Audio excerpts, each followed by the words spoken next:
Okay, chapter 1, it's kind of an overview of some of the things that we'll go through in the textbook, and some of it's pretty interesting. Chapter 1 is kind of an overview. Chapter 2 is prenatal. It's also like some evolutionary psych stuff, so it's also kind of an overview of things to come. And then chapter 3 is when we actually start infancy. A lot of stuff in chapter 1. We'll go more in depth later in the course. Again, just kind of an overview, mishmash of different things. The later chapters are a little bit more coherent compared to chapters 1 and 2 because with those chapters we cover a specific time period in the lifespan, like old age, childhood, etc. Hopefully a lot of the things that are in this chapter are an overview. Hopefully you've had intro to psych, etc. Some of the things that we'll talk about in this chapter: the lifespan perspective, the nature of development, theories in development, and then research in lifespan development. Okay, as far as the lifespan perspective, development is lifelong. It begins at conception and then continues out through the entire human lifespan. It is not confined to the early years. Some people, when they think of developmental psych, they think of it as just as childhood psych. It's not. It's womb to tomb is another way to think about it. We discuss every part of the lifespan in developmental. So, why would you want to study lifespan developmental? There's a couple different reasons. One, it can help you to raise your kids if you have kids someday. And then also it can give you insight into how you became who you are and how you are becoming who you are right now. Some of the characteristics of the lifespan perspective: it is multidimensional, meaning that there's a lot of things that go into how a person becomes who they are. You have their biology, their genetics, their epigenetics, the environment, the time period that you exist in, your parents, your peer group. At a certain point in the lifespan, your peer group is actually more influential than parents. It's earlier than you would think, too. Some other ideas that are related to the lifespan perspective: plasticity.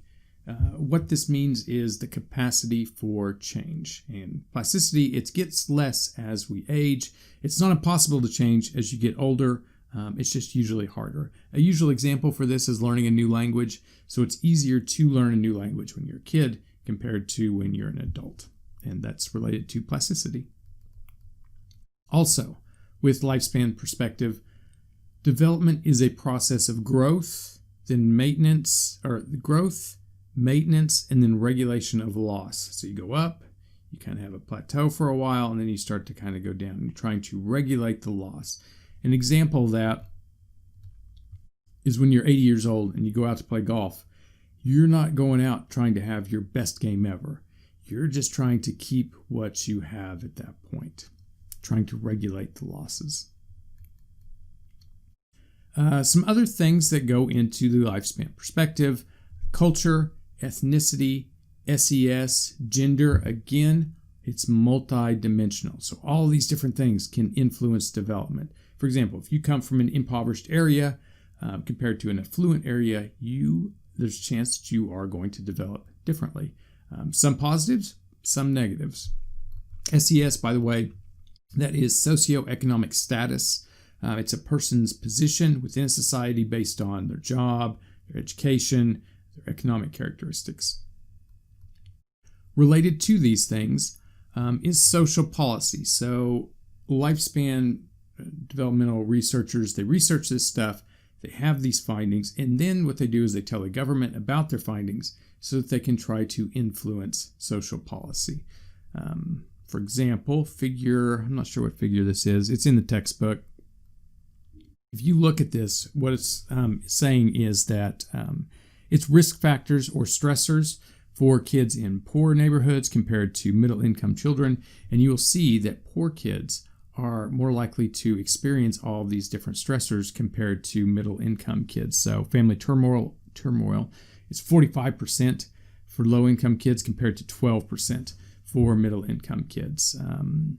Poor housing quality, 24% for poor, and it's only 3% for middle income. And so all of these things are definitely going to affect developmental psychology, how you're going to develop.